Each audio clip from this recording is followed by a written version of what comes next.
Hello and welcome everyone. So glad you're joining us for this very special presentation today. I'm Pamela Lavitt, the Director of Arts and Ideas and Festivals at the Strom Jewish Community Center. And we are so glad that you're here to join us to be virtually together again. And this is a very special presentation. It is our Local Connections featured screening with Joe Schocken, as well as Barbara Lahav and Director Noemi Schory. And in a moment, I will introduce them and say a few words, but I just wanted to say a very quick thank you to some of the people that have made it possible for us to have today's screening, as well as some of our lead sponsors that have made this festival possible. I want to very much thank the Loeb Family Charitable Foundations, and I love saying this, anonymous, but you know who you are. So thank you so much to our lead sponsors and all of the incredible foundations and sponsors that you saw in our reel. I want to also give a shout out to today's film sponsors, the Schocken family, Barbara and Ellie Lahav, Alan and Jane Schocken, Judy and Joe Schocken, Joy and Chai Mann. I also want to thank the very good friends of the Schocken family who've also decided to sponsor the film, Nancy and Paul Etzikson, Roseanne Fleischman-Lappin, and our community partners today are the Goethe Pop-Up Seattle, Herzl Ner Tamid Conservative Congregation, and the Washington State Jewish Historical Society. And you may have also seen in the slideshow, and I can share this later, that there is an upcoming exhibit that is going to launch on a member of the family, Ruth Schocken. So that is going to be a digital exhibit online, so check it out at the Washington State Jewish Historical Society. So I just wanted to say that today is going to be a wonderful hour-long conversation. I hope that people have seen the film. If not, you are going to be beautifully surprised. And we're going to take a moment, because when we have an opportunity to have a film that has local connections, it's really rare and amazing to be able to plumb those. So without further ado, I just want to say thank you, thank you, thank you, all of you for being here, all of the friends of the Seattle Jewish Film Festival and our sponsors. And now I'd like to invite two of our featured speakers to join us, please. First, I'd like to invite a good friend of the JCC as well as the film festival, Joe Schocken will be joining us. And Joe, of course, I'm not going to tell you his whole bio. You can go on to our guest page, but obviously a prominent member of our community. He is an amazing founder of the chairman of Broadmark Realty Capital, and he is the president of Trenseca Capital LLC. And he was an Obama appointee to the National Advisory Council on Innovation and Entrepreneurship, and has testified on capital formation before committees in both the U.S. House and Senate. He's also, many of you know, the local APAC chair and serves on the APAC National Council, a DNC National Finance Committee, and previously on the Seattle Affordable Middle Income Housing Council. So many things I could say about Joe Schocken, and hopefully, Joe, come and join us. I'd also like to welcome Barbara Lahav, and Barbara is also a great friend to the JCC, as well as the film festival and the community. She grew up in Mount Baker and Seward Park and moved to Israel the summer after graduating from Franklin High School. She attended Hebrew University and Bezalel Academy of Art and Design. And while living in Israel, she worked professionally at the Israel Museum in the exhibit and design department. Following this position, she also worked for the Schocken family, which is something that we will hear more about. Many of you also know that before retiring, Barbara served as the Pacific Northwest Finance Director for J Street. Please join two members of the Schocken family, niece and nephew, Barbara and Joe, and we're going to hear a little bit from them and to wax a little bit about your stories. And if I can, I'll try to illustrate them. Thank you so much for being here, both of you. Glad to see you. Welcome. Thanks, Pamela. And thank you to you and your team for this outstanding film festival. We look forward to it every year, and everybody in the community is deeply appreciative of your efforts, of Amy's efforts, everybody at the JCC. So thank you very much for doing this on behalf of our community. I've got to start off by disappointing everybody in this conversation and saying that this is going to be about the film.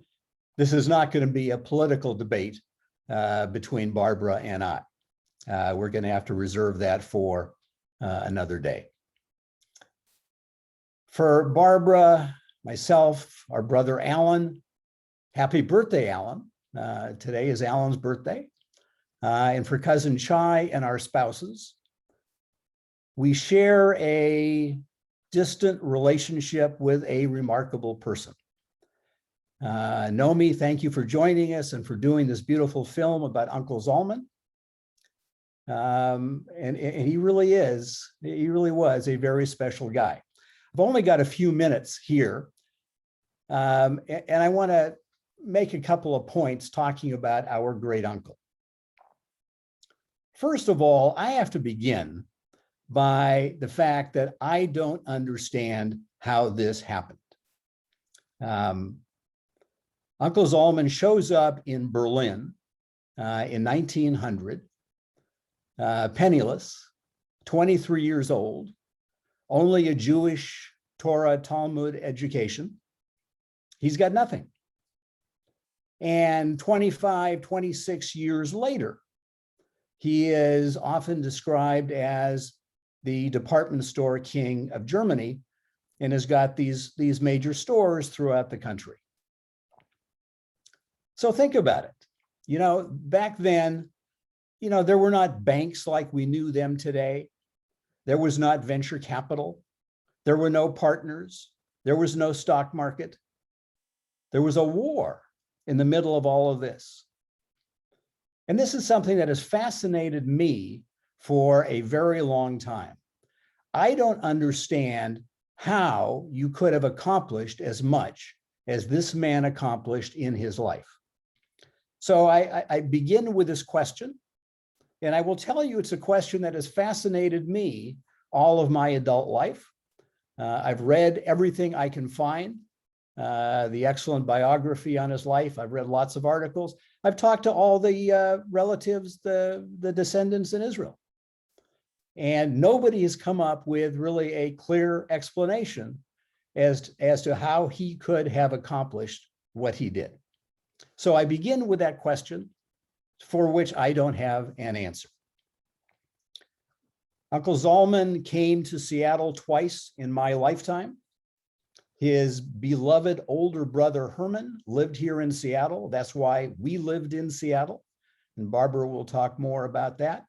But he came twice in my lifetime. And I have, you know, one of my earliest recollections was as a 4 or 5 year old kid being sent out of the car by my father in front of the Olympic Hotel where Zalman was staying. And my father told me, as a 4 or 5 year old, find the coffee shop. I'd never been in the hotel in my life, and find great Uncle Zalman and bring him out to the car. I found the coffee shop. I instantly knew who he was. That's probably not a surprise to anybody who has watched the film, but I recognized him right away. And it's, you know, one of my enduring memories of Zalman. So he was obviously an intellectual and who accomplished a great deal in his life. The transportation systems in those days were not as we have today. And so he traveled by car between the various stores. And I assume, you know, as a business person, he's sitting in the car, you know, reviewing business matters. But no, he traveled always with a rabbi. And he spent all of that downtime learning Talmud, learning about Jewish history and Jewish culture, which just says, you know, a great deal about him. Now, not only was he so successful in the business world and was the intellectual that you've seen if you have seen the film, but I'm also taken by the fact that in 4 or 5 major categories in this very difficult time, he established world-class collections. Rare books and manuscripts, you certainly saw much of that in the film. Art, he was a passionate and very successful art collector. He had a world-class collection of Greek and Roman coins. He collected authors, you know, the Agnon and Buber. These authors, you know, who struggled to make a living, he actually put them on a payroll and supported them. And so, he not only had this intellectual life, this very successful commercial life, but he had also these other interests where he was able to be so successful and established, really world-class collections, which I think is just remarkable for one person to do that. I think we probably should mention Schocken Books. There's a passing reference to Schocken Books in the film. Schocken Books is still in the family in Israel as an Israeli publisher. In 1945, he established Schocken Books in New York as an English language publisher.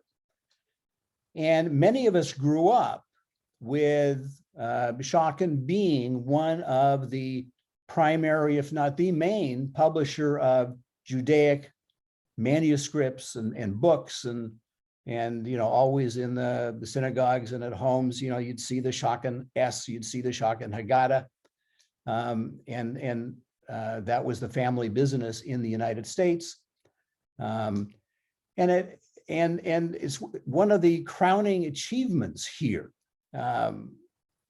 He supported S.Y. Agnon, who became the first Israeli author to win a Nobel Prize, which was a major accomplishment. So that's Schocken Publishing in the United States. It was sold some years ago. It's been owned by some of the major publishers, but you will see the imprint coming back as a Judaic publisher these days by whichever of the big multinationals owns it today. So, those are some of the stories that I recall from, just really a remarkable person. The film was obviously very focused on the intellectual and literary side. So I think it's appropriate that I turn it over to my much more cerebral and much more intellectual sister to pick it up from here.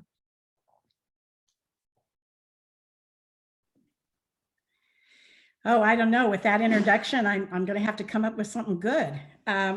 I also want to say thank you to Pamela and to the Seattle Jewish Film Festival, not just for this film, which obviously we have personal connection to, but to all of the incredible films and years. I don't know how many years it's been, and lots of great memories, and Yashar Koach, and looking forward to next year. Maybe we'll even 26.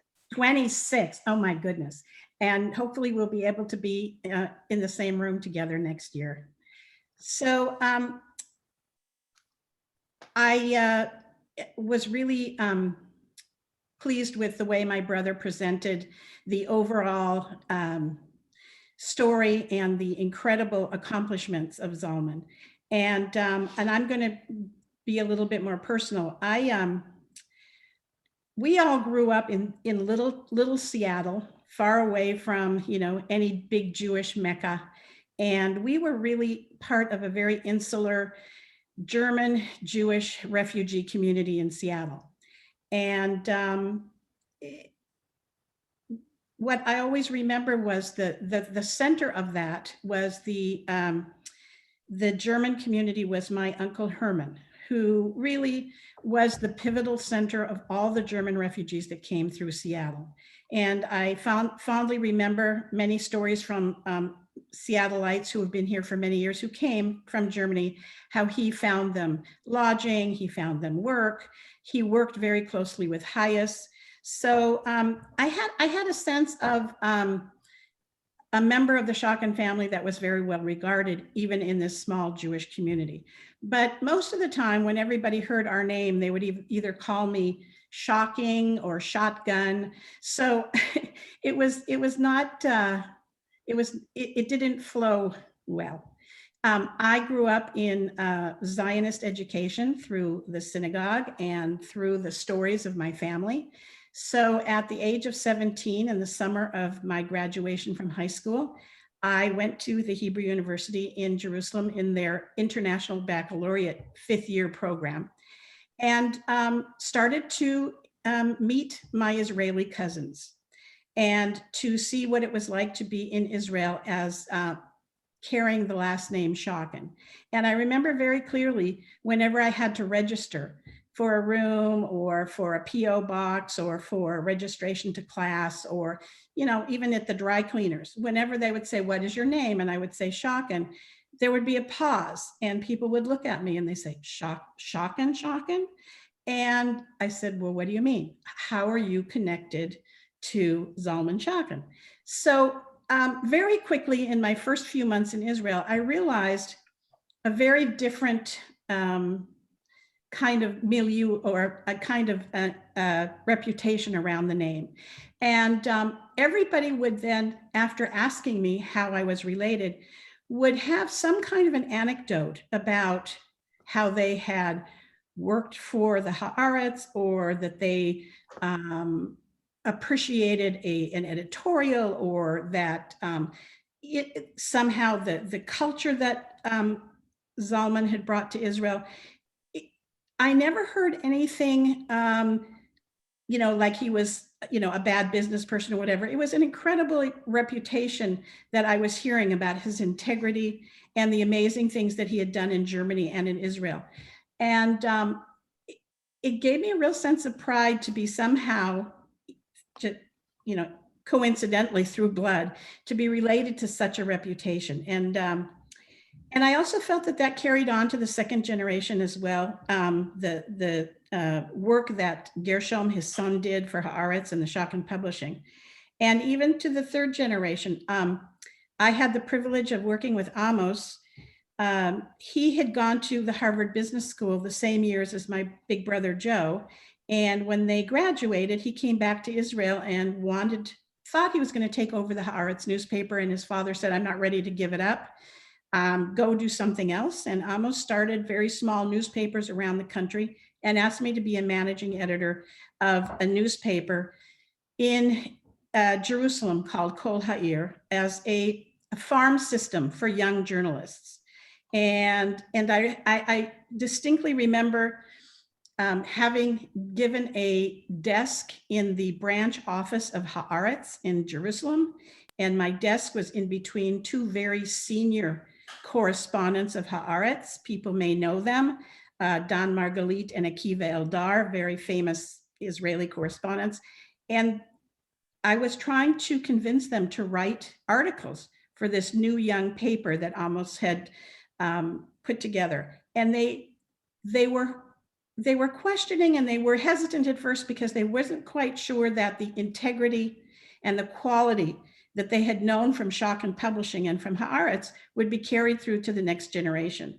And it took a few months, and they saw some of the publications, and then they started writing. So it was incredibly, it was a real honor for me to be part of the continuing generations of the work of Salman. Everybody in the family had immense pride, and also he was not an easy man to be around. He was very exacting. He was very demanding of himself and everybody else around him. And lots of different cousin stories, but I remember one. Salman had been traveling, and his son Gershom had taken over the publishing house, and he had published a book. And on Salman's return to Israel, Gershom, his son, was so proud to show him the book, and showed him the book. And the cover of the book had a photograph of fields of crops in Israel. And Salman, looking at the book, didn't open the book, didn't do anything, but he looked at the cover, and he said, he looked at Gershom, he said, "You couldn't have made the rows straight on the photograph." And so that was just a very typical story about how demanding he was. He took a biblical font and he turned it into Schocken font. He worked directly with the graphic designer to use for the Haaretz newspaper.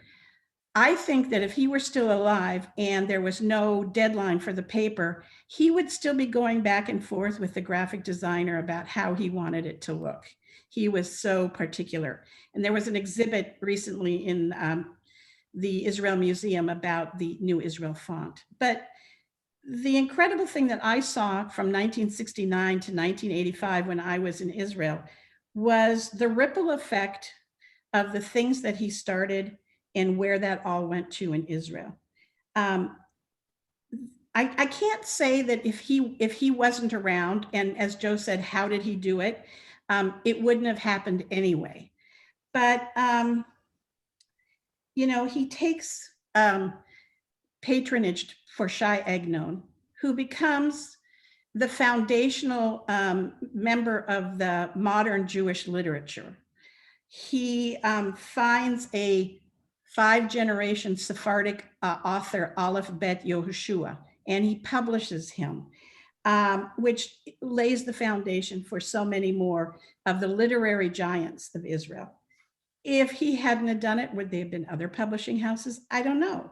But I think in conclusion, I think I really love the description that Gershom Scholem says of my uncle Salman Schocken, and he called him the mystical merchant.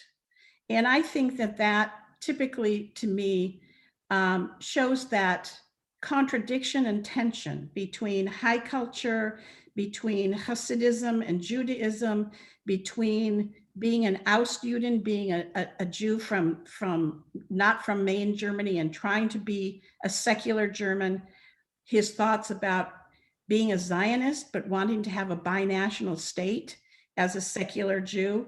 That to me was the tensions that he carried in his life. And with that, he never actually felt comfortable anywhere he was. He didn't feel comfortable in Germany, obviously, didn't feel comfortable in the new Zionist state of Israel, and never felt comfortable in the United States. Maybe someone needs to have that kind of tension and that kind of conflict to create the incredible worlds that he did. And I can only end by saying that this movie was wonderful, and it really touched on a lot of the different aspects of the genius and the ingenuity of his life. And I also think that there's a lot more that can be shown in future episodes of him. And this is sitting at the chair is my great-grandfather, Isaac Schocken. Those are his 4 sons. From the left, you see Herman, Julius, my grandfather, Simon, and Zalman. And the little child there in the front is my father at the age of 3. Amazing. Thank you so much, Barbara and Joe, for sharing. I guess I just want to take a moment before we speak with the director about the film to ask you 2 questions. And maybe if we could just talk about the local connections for a moment, because not many people understand the Seattle connection to the Schocken family. And I know, Joe, you had mentioned Herman, but he was not the same businessman. He didn't own the department stores. So what's the Seattle connection, and how does that relate to this sense of patronage that we also talked about very much in the film, as well as of many of these incredible writers? Joe, did you want to try first? Sure. Well, Herman was sent away to be philanthropic by the brothers. He was not a business person. And we tell the story about Uncle Herman to embellish that point that, and Barbara can give some background, but Herman married a Quaker woman from Yakima and got into the fruit and vegetable business in Yakima.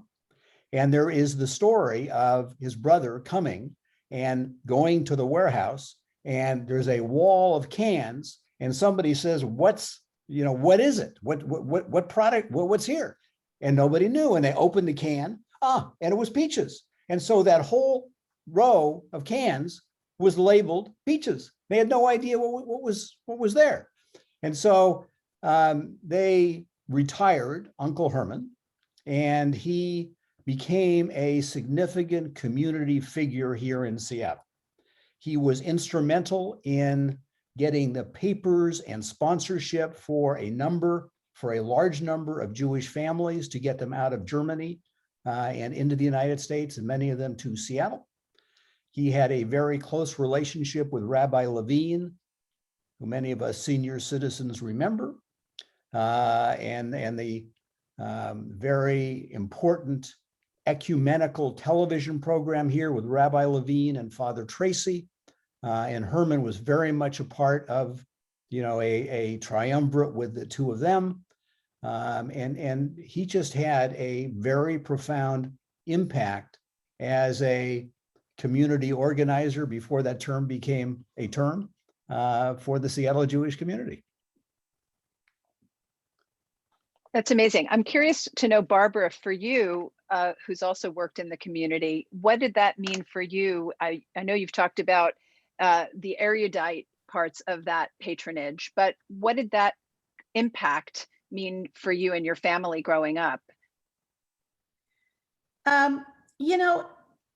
It wasn't really ever explicitly spoken, not in Seattle and not in Israel among the cousins, but there was this really inculcated sense of responsibility and obligation that you were not here just for yourself, that you were here to make everything better for the community as much as you could with whatever resources that you could.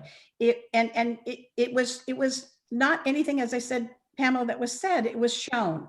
And Herman was our, first example. And, Joe talked a little bit more about what he did. And in Israel, not just Zalman, but his brothers, his brother Gershon, Gidon, his brother Micha, they were very successful in everything they did, but there was always a community element and a philanthropic element of what they did. It's just was in the family DNA and probably from Zalman and from the other brothers.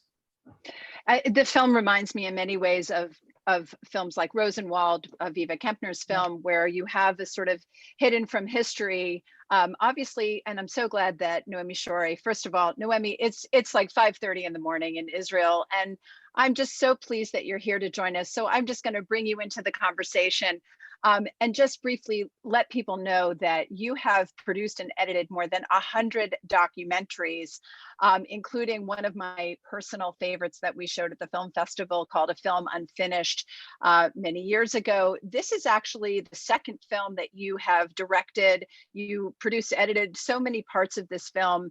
I'm just wondering then, how did this figure come into your life? How did the Schocken family come into your life, having produced so many films for Yad Vashem and Holocaust content? How did this sneak into your repertoire? Well, I owned the book, the only real biography on Salman Schocken, and it was on my shelf, but it was one of those books that one day I will read them. And then I took it down and I really read it. And I was absolutely fascinated. Okay, today I know that there are many inaccuracies in the book, but it doesn't matter. It's still a very well written book and an interesting one. And I was first of all carried away or taken or interested in this, this entrepreneurial spirit of Salman and his immense curiosity. It really sounds, you're right, Joe, it's almost impossible to understand how he managed, how he succeeded, where did he get all those ideas from, and how he had actually very little education. I think you even magnified his education. He had actually 4 years of real formal schooling when he came to Berlin. So it means that everything he achieved by himself. I was hesitating how to call the film, but I'll go for his slightly rebellious character of non-consensual character as a title for the film, or to rather call it the self-made man, because he was an absolutely self-made man. And it was this immense curiosity which carried him, and the entrepreneurship and the innovations which he introduced, also in the commerce. You know, it's not only in the culture, in the commerce. It sounds so easy to have department stores. No, it's not. He started department stores at a very different level than most stores at the time were. He introduced social benefits for his employees at a time when this was not yet common in the world. Very beginning of the 20th century, he already had pension funds and sick leaves, and had a special guest house for his workers, for his employees to spend their summers there, giving away books, because he had this tremendous impulse to educate and reform people. He introduced books into his department stores. That was not normal in those days. It was not habitual. And that came, so he had not only an incredible business entrepreneurial spirit, but it was all covered or framed with a lot of social ambitions and social awareness. That's before we touch the Jewish part. And this is something which absolutely fascinated me. I personally I'm an independent producer, so we always rely on our ideas, on our inventiveness, on our discovering interesting stories and important stories for us.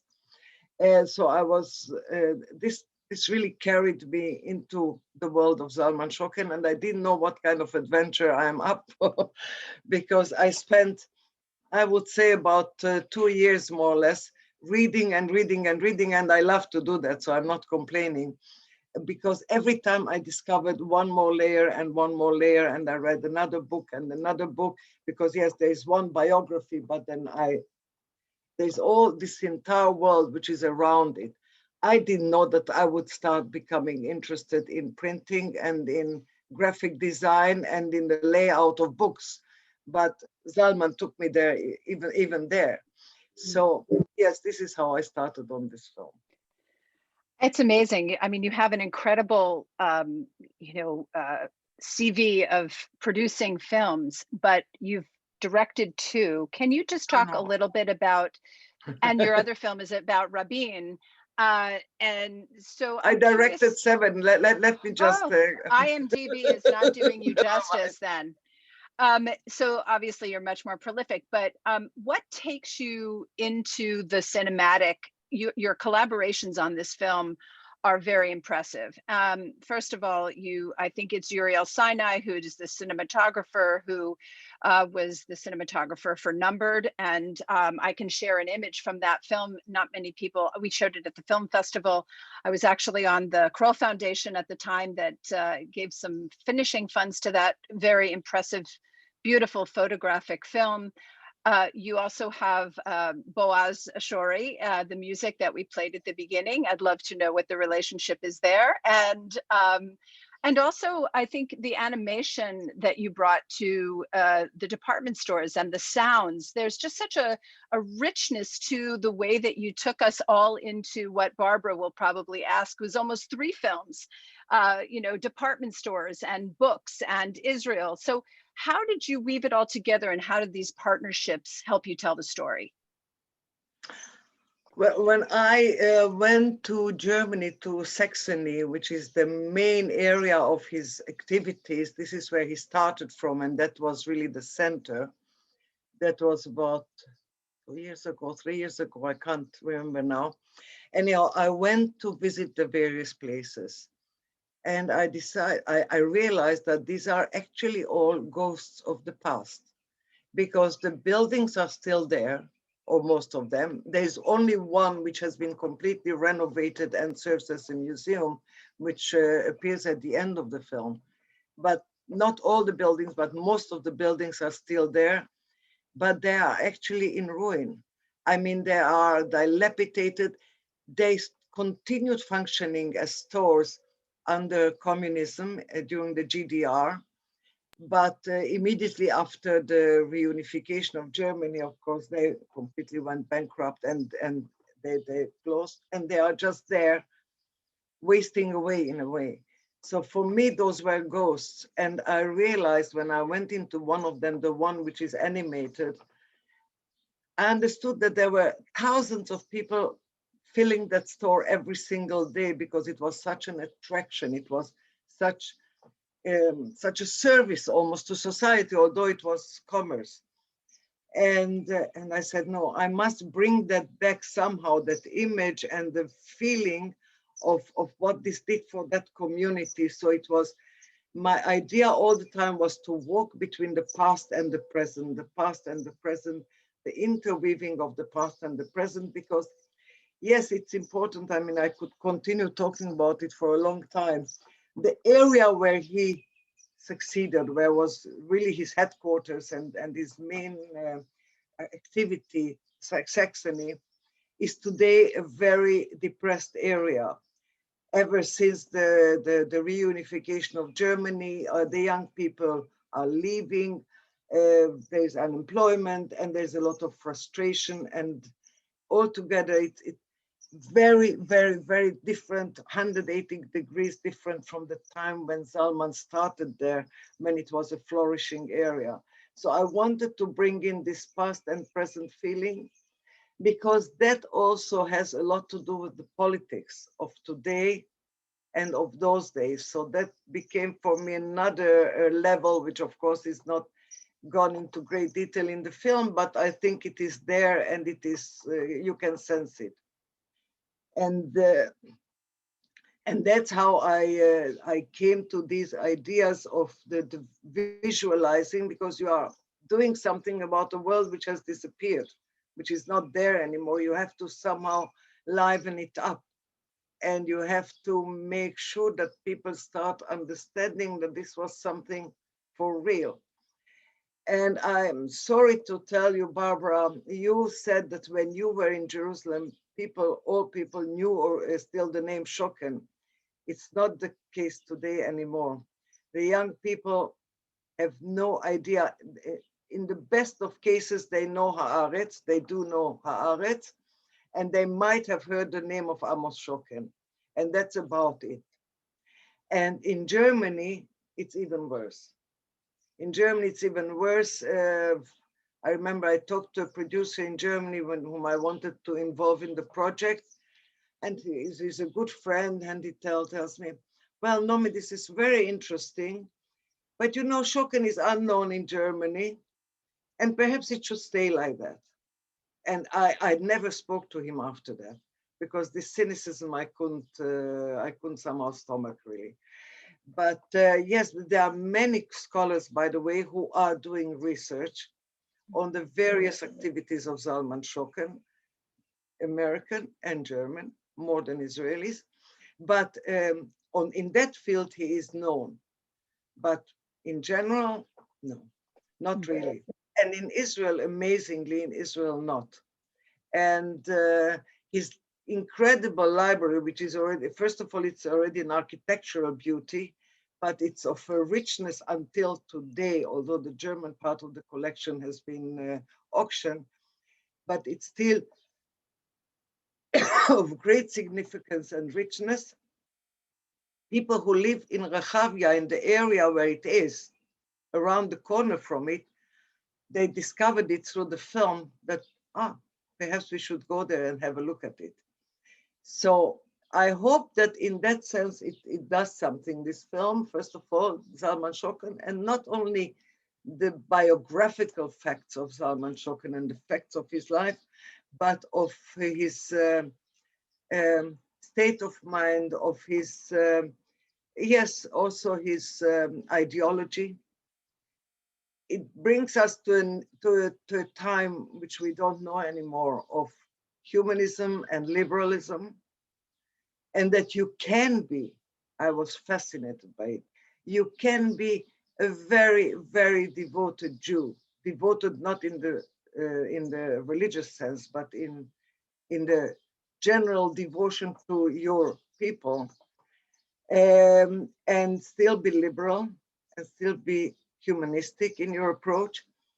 And when he went for the revival and supported the revival of Jewish culture, what in the film is called the Jewish Renaissance, it's not religious, it's secular.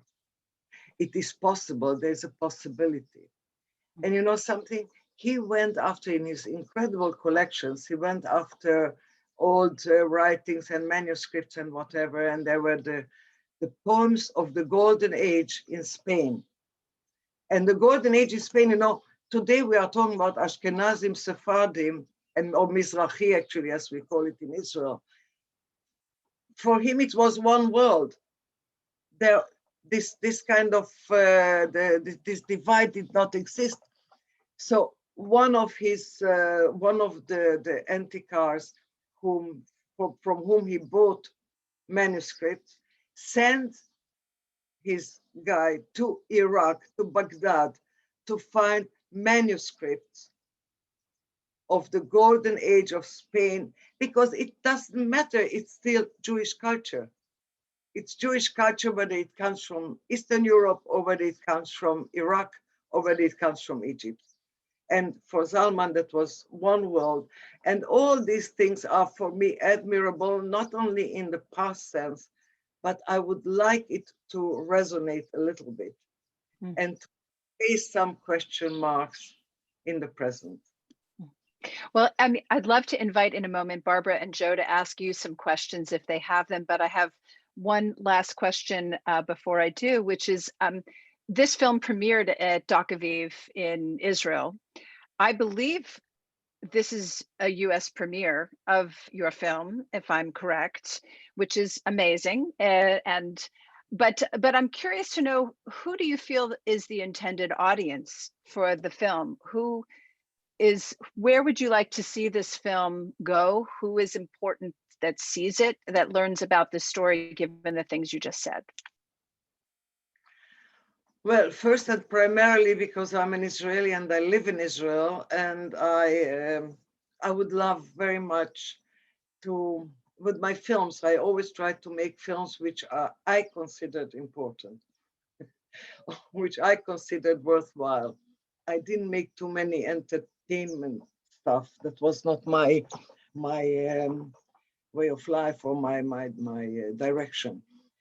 So first and primarily, I would like it to raise some question marks here in Israel, some thoughts about alternatives, that there are other ways than what we think as our automatic way of handling things. We can be strong, yes, we have to be strong. I've done enough films on the Holocaust to know that, if I didn't know it beforehand. We have to be strong, but we can also combine that with being liberal and human. And I would like first and primarily to address my own people here. And then on the other hand, also in Germany, I think it's very important because yes, it's true, Salman Schocken today in Germany is not known, definitely not by the public at large and the younger people. And I would like them to raise some issues there and some thoughts there, because he lived and acted at a time of liberalism, which was in a way the golden age for Jews who just came out into a kind of civil freedom. And look what it all brought, because Salman Schocken is the character of this film, but it's a time of incredible flourishing of culture, a lot of it led by Jews, because they got rid of the fetters, and all of a sudden this tremendous volcanic energy bursts out. And this is also what happened with Salman. Salman comes to Berlin and he's bulimic for culture and for education and for learning, and it's there. And this is something which happened to many other Jews. So this period, and I would like the Germans to think about that too, that yes, this was possible, and look at the contributions. Look at the contributions, because the Schocken Verlag, which started at an impossible time when the Nazism was already on the rise and then it actually almost flourishes at the time when Hitler is already in power. He is at a certain moment forced by the racial laws to only work for the Jews, to only publish Jewish authors, Jewish subjects, and for the Jewish community. But it becomes a tremendous field of operations. For me, the most emotionally touching action which he did, I think, was what is called the Schocken Books, which is mentioned in the film at really the most impossible of times. It starts in 33, he's forced to close it in 38, and he publishes 92 books, almost every single month, a thin book. It's like a book of the month. You were, you registered for it and you got it. And you know what, in many former German Jewish houses in Israel, you still find the collection, because that's how they came to Israel, those who managed to come before the Holocaust. And the whole collection of the Schocken Books is there. You can see it in many houses. And I could even find some of the books at old bookstores for old books in Tel Aviv. So that for me was an incredibly touching, incredibly important achievement, where he offers some kind of a life belt of an intellectual and spiritual life belt to the assimilated, or mostly assimilated, German Jewish community at the time of darkness is about to descend. Incredible. Well, I see Barbara shaking her head an awful lot while you were speaking. So maybe I can invite Barbara. I know she has a few questions for you, and maybe Joe would like to ask after that. Again, thank you, Noemi, obviously for your curiosity and for your efforts to bring forward the story into the acknowledgement of and knowledge of contemporaries. So my question to you, and based on what you were talking about, that you would very much like to educate the Germans about the Salman Schocken story. So one of the, as I said, there's so many things that are so amazing about what he did, but I was thinking, and I just throwing it out there as a suggestion, and maybe, take it for what it's worth, just a wild idea. Do you think that the way he collected such amazing German high literature, first editions, Heine, Goethe, all that, and smuggled them out so that they would not be destroyed during World War II, and had them in the library? And at some point in time, the inheritors in the library decided that these books should go back to Germany. And I remember hearing from the family when the auction house got the list of the books that they had no idea were in the Salman Schocken Library in Jerusalem, that was in the paper, and the bibliophiles went crazy for weeks. Do you think that would be a hook for, this is the man who saved the first editions of the major German literary works of the day? Would that be a way to bring the modern population? I can tell you, Barbara, that you struggle a lot when you make a film, and definitely a complex film about such a complex figure like Salman Schocken. And how much can you bring into the film, and especially what are you going to leave out? And a very famous American film editor said, "Kill your darlings." And I had to kill several darlings while making this film. Actually, when I read about it and I knew about the German collection, but when I got the full 2, 3, 4 catalogs, actually, of everything which was auctioned, and I went through it without being a great expert on German literature, and definitely not the classical German literature, I was absolutely flabbergasted. I was absolutely amazed. And I knew that when it was auctioned off in Germany, it created a lot of attention. It pulled a lot of attention, and the major papers and everybody was reporting on that. And I asked the lady who is in the film, who comes from the Marbach Institute for Literature, and I used the kind of loaded term, a homecoming. So when I said to her, when I put to her the question about the homecoming of those things, she went completely up in almost in flames, saying those were the people, you know, who refused to use their sensitivity as to how come that these books had to be saved and what really happened, and they didn't understand, etc. Anyhow, I had to leave that out because there was a limit. So I just mention it and I show some of it, but it's just touching it. It's touching this issue. It is an important one, definitely, because he did save a very important, very, very important valuables of German literature, because funnily enough, it sounds today so impossible that Jerusalem was a safer place than Germany in those days, where many of those libraries, if they were not looted before, then they were bombarded. Joe, did you have a question for the filmmaker? And if not, we can go to some of the questions that are out there, but please ask away.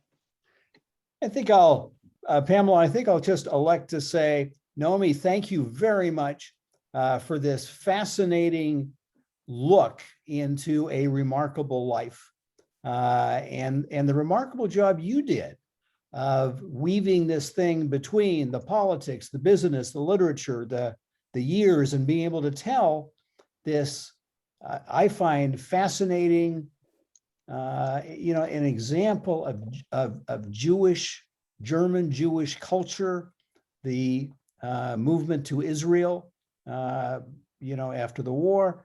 And it's just, thank you for doing it. And I think, Pamela, kick it to Q&A. I will do that. And first of all, I would agree completely.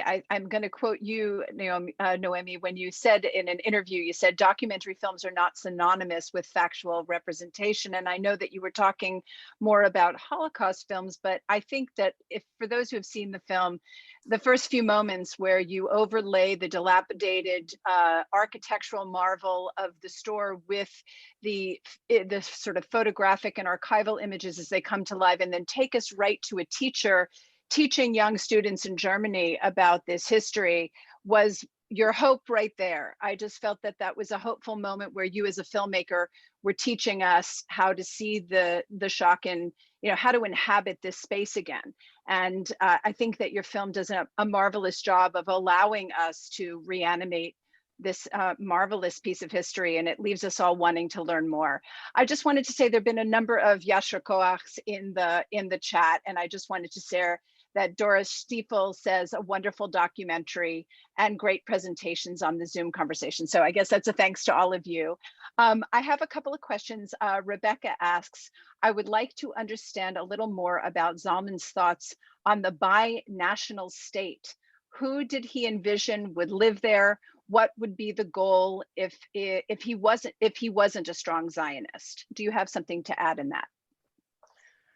I cannot say he was not a strong Zionist. He was a Zionist from day one, but there is it's a different concept of Zionism. He was what is called not a territorial Zionist, but a cultural Zionist. And that kind of way of thinking, he knew already that that was lost immediately after the Balfour Declaration. He knew already that that will not work, but he was still clinging to it. Also through all these friends and people whom he supported, and not only Agnon, but Martin Buber and Gershom Shalom. And it was a whole way of thinking. And he supported, he was not an official member, but he supported Brit Shalom. He completely identified with their goals. And Brit Shalom, about which it is almost impossible to find any documentation in Israel, I mean, more or less the pictures which I brought into the film are more or less everything there is. And there are some brochures of theirs. Brit Shalom still is the forerunner of peace movements in Israel ever since. And Brit Shalom said very clearly and simply, there are two people living in this country.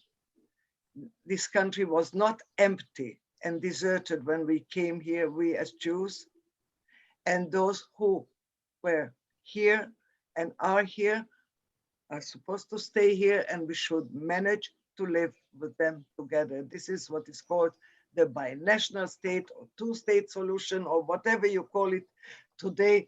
But this was the basic idea, because there was one way of thinking of the Zionists of the early days, that we came to an empty land without people and we come to inhabit it.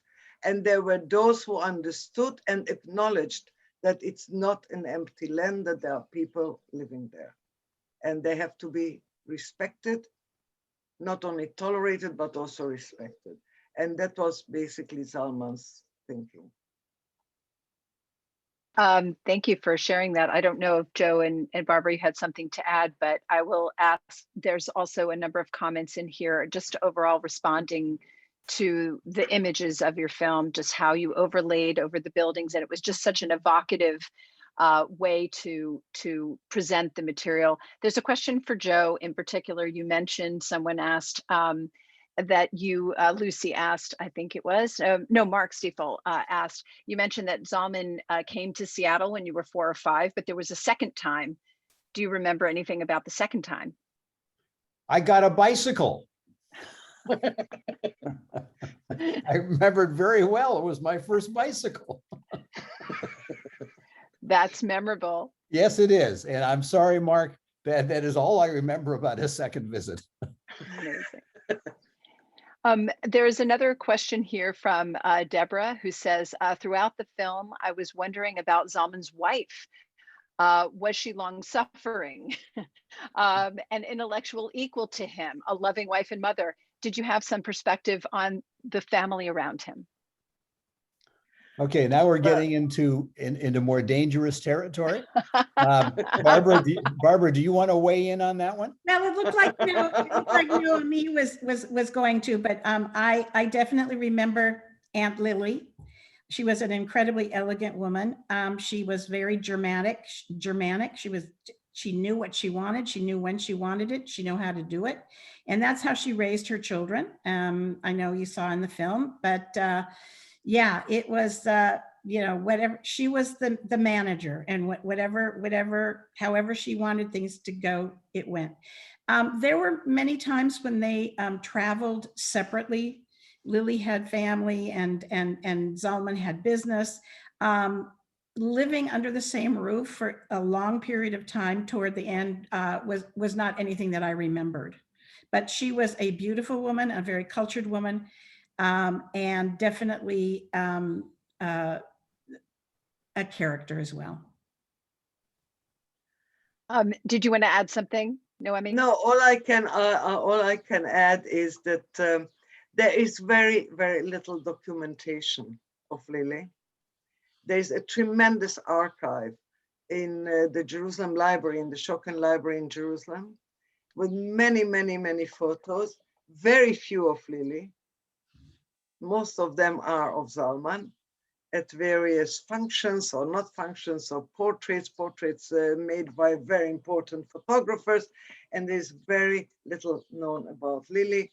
I was looking into it since I wasn't making a kind of just private family history, and I didn't want to go into rumors and gossips, and I didn't think it was important for the film, because so I left it out, but there's actually very little about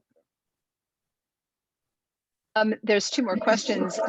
So we have a question here about, and I think it's interesting, in Seattle, we have, some fabled department stores of our own, right? We have Nordstrom's, and many people during an oral history project I did waxed about Friedrich and Nelson, and there's so many memories that are tied up with the department store.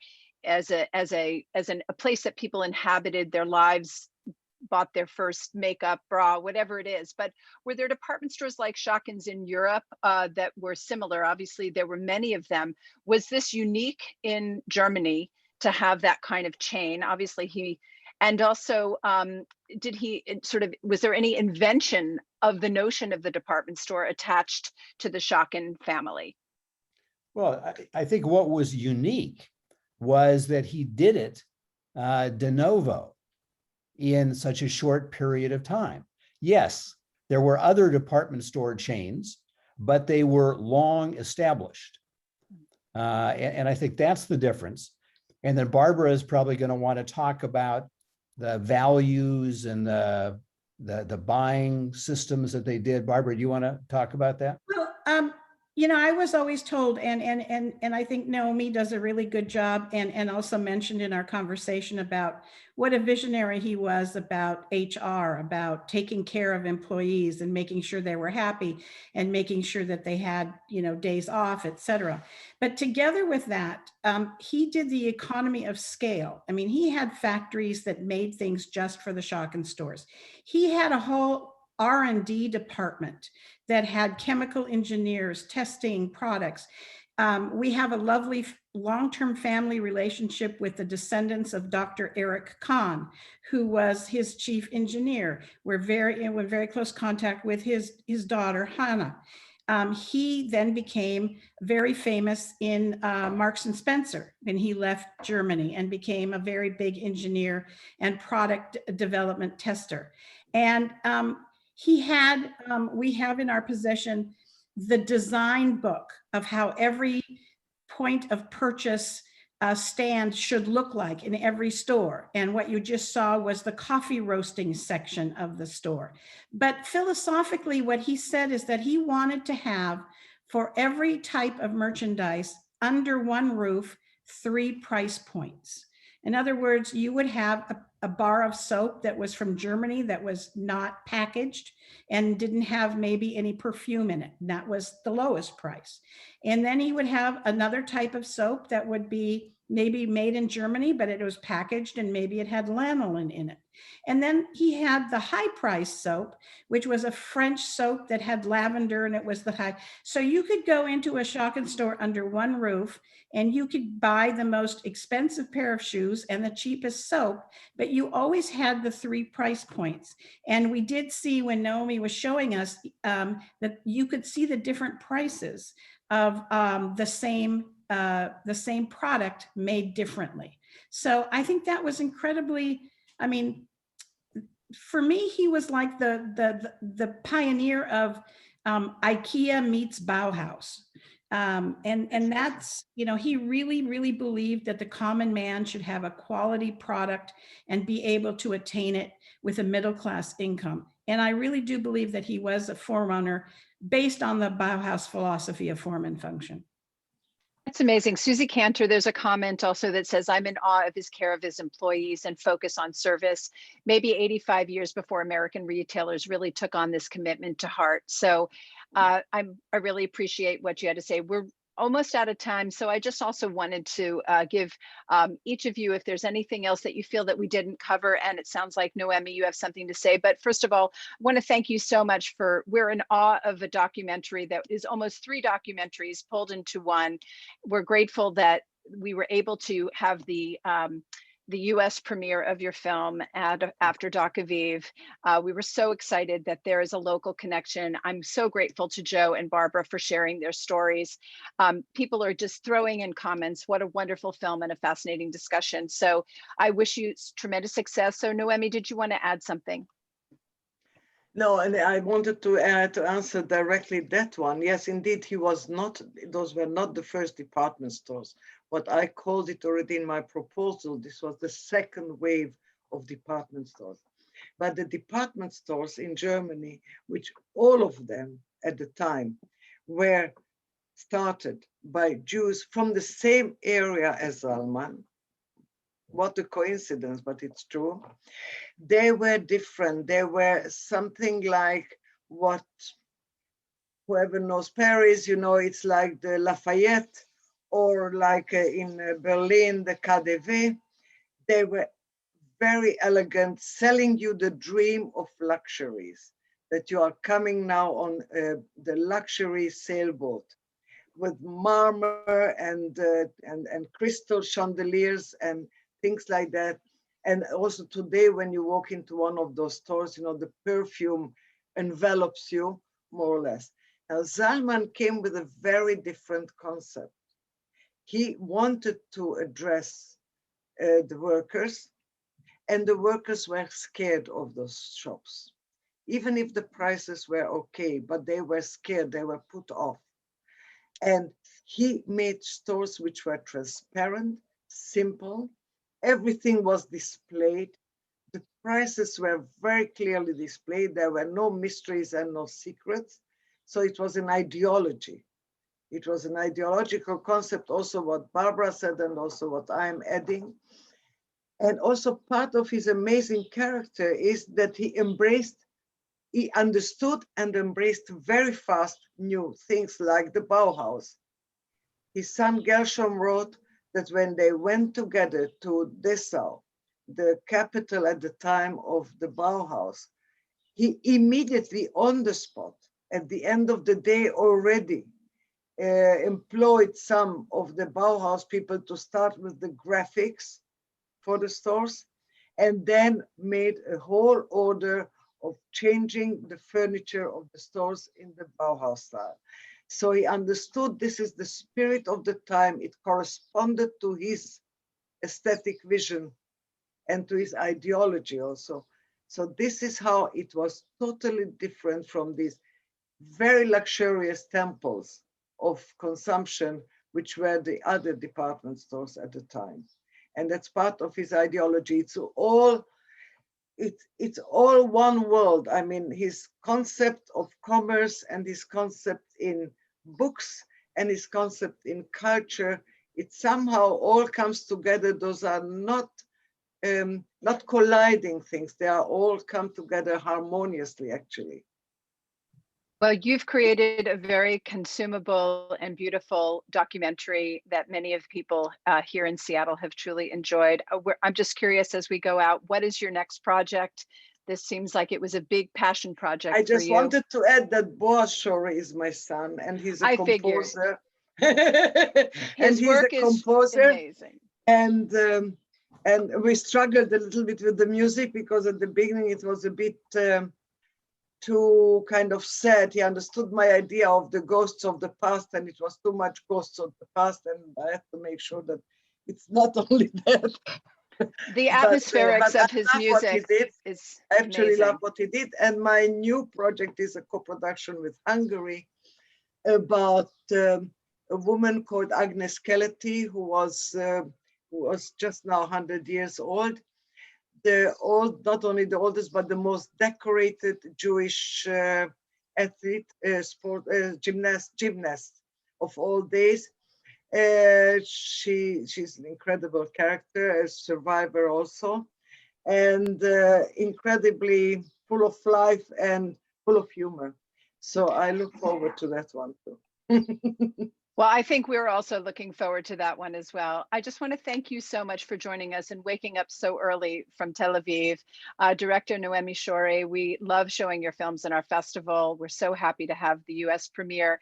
And Barbara and Joe, thank you so much for joining us and sharing your personal stories. There were many more images that can be shared. This interview will be put on our YouTube channel.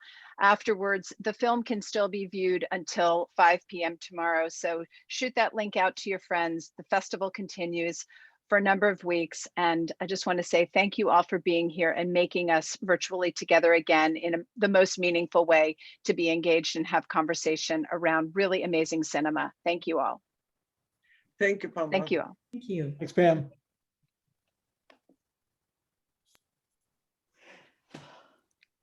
שמחה שאני גמרתי.